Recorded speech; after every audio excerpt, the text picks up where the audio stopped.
সংগ্রামী সাথী বন্ধুগণ, ভূমিকা ছাড়াই কথা বলতে হয়, কথাবার্তা পরিষ্কার। কয়েকদিন আগে আমার এক যুবক বলছিল, হুজুর ছোটবেলা আমরা খেলাধুলা করতাম, যখন দেখতাম আমাদের পরাজয় সুনিশ্চিত, এইটা যখন মনে করতাম তখন যে কোনো উপায় আমরা একটা গন্ডগোল সৃষ্টি করে খেলা বয়কট করতাম। সুতরাং পরাজিত শক্তি বুঝে গিয়েছে পায়ের তলে মাটি নয়।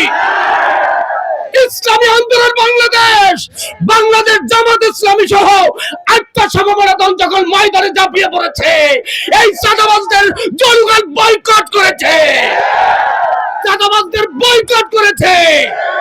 সংগ্রামী সাথী বন্ধুগণ, আপনাদেরকে এই চাঁদাবাজদেরকে, সন্ত্রাসীদেরকে হুঁশিয়ার করে দিতে চাই, হোমিওপ্যাথি ঔষধ সরাসরি রিঅ্যাকশন করে না। হোমিওপ্যাথি ঔষধ যত ঝাঁকি দেওয়া হয় তার পাওয়ার কিন্তু তত বাড়তে থাকে। ইসলামী আন্দোলন জামাত ইসলাম সহ আমরা কিন্তু কাউকে আগে আঘাত করব না। আমাদের উপরে যখন আঘাত আসবে, একটা বদমাইশ, একটা চাঁদাবাজকে, একটা সন্ত্রাসীকে বাংলার জমিনে থাকতে দেব না। তোমাদের চেয়ে বড় সন্ত্রাসী ছিল আমি সন্ত্রাসী, এই দেশে দেখতে পারে নাই, তোমরাও পারবে না ইনশাআল্লাহ।